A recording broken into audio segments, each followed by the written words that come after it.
Okay, I think we're on chapter 11 or something like that on instructional gun shooting and whatever. Now we're going to talk about cleaning after the fact.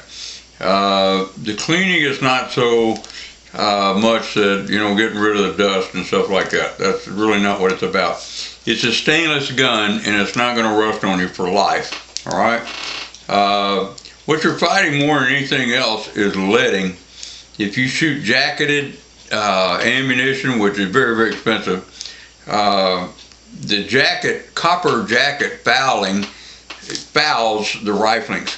And then pretty soon this thing couldn't hit a bucket out of if it was held by a vise. So lead bullets, they'll lead, but the jacketed ones are actually, in my opinion, worse.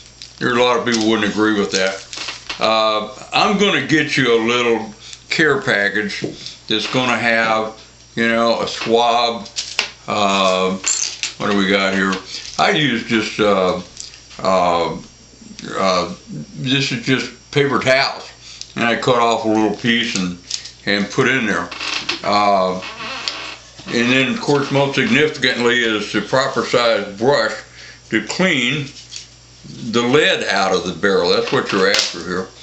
And so, I want to show one thing here. As far as being real careful with the ammo and getting the wrong ammo and the wrong gun and all that kind of stuff, it's pretty foolproof, or I wouldn't have got it for you.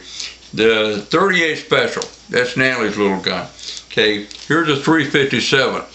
Now, the guns are made so strong today that you probably couldn't blow up the gun anyway, but back when you could.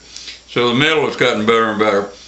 But here's what happened if you try to load a 357 in a 38. It won't go.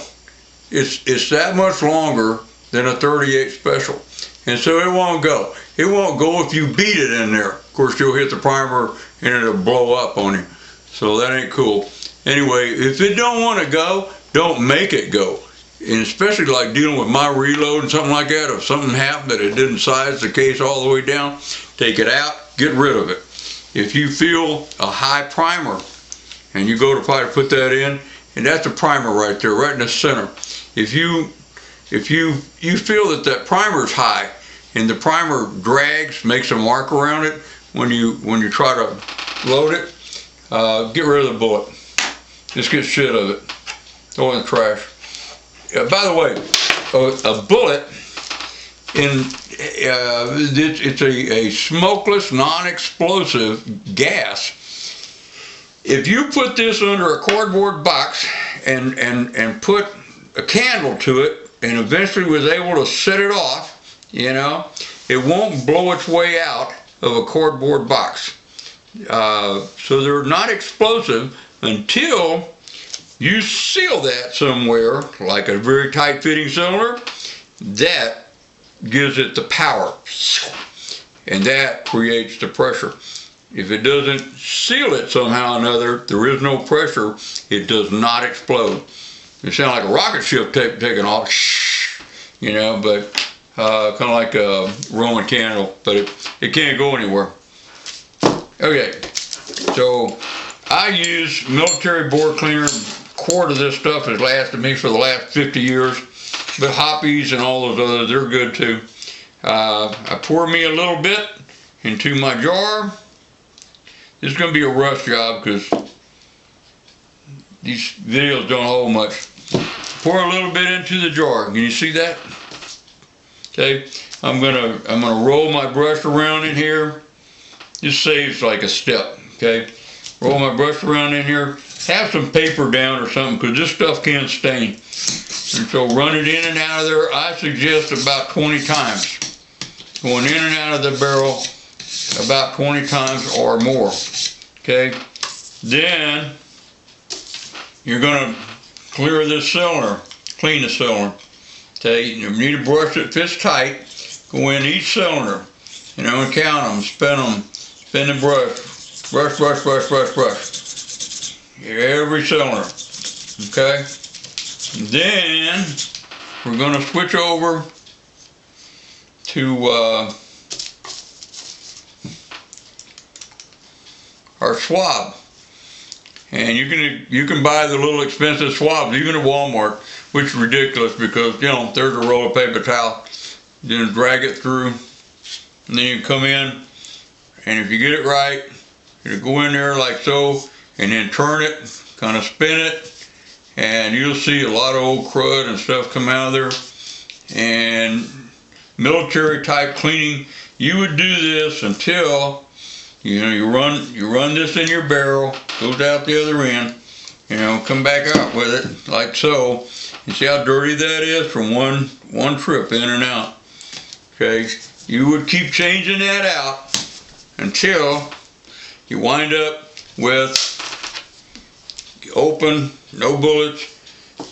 Put a piece of paper, something white, even your thumbnail kind of sort of works. Put that back behind, down here in the cylinder, look through the barrel. That ought to be bright and shiny. The other way to know is when you run this patch in and out, it comes back white. Nothing on it. Then you've done a good job.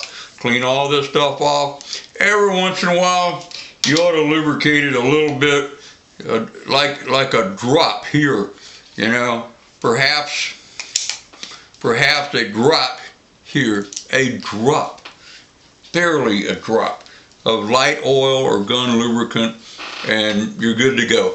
The gun ain't gonna rust. It's stainless steel if you don't clean it for the rest of your life. But if you don't get the lid out of the barrel, you won't be able to hit a 5-gallon bucket.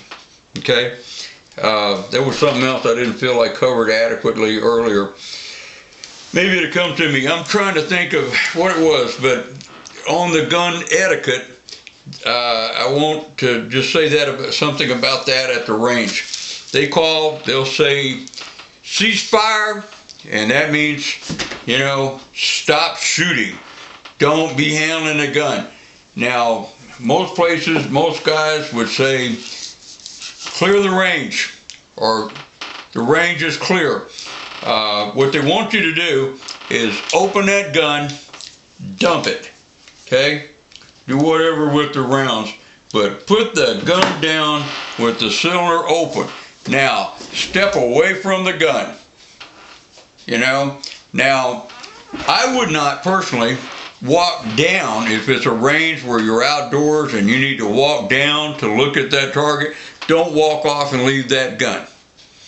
But don't be sitting there fiddling with the gun either. Now me, you know, a history of being a cop and one thing or another, I load the gun and then I put it in the holster, or I put it in my conceal carry holster or whatever, and then go down. I have had idiots go to shooting while I was down on the other end, and I returned fire and fired through the tin right above their head and got their attention. Then I went and got the range master and had them thrown off the club for life. So you don't do that stuff. Handling the gun, fiddling with the gun, even if you're at the 25-yard, and here's the guy down here at the 100-yard rifle range, which is at a distance of, you know, off over here somewhere. Don't touch that pistol till these people return and they say range clear, commence firing. You know, because your bullet can go here, hit something. Most of the time they got hay to back behind it, and the bullet will go through the hay, hit something else, and take off over here.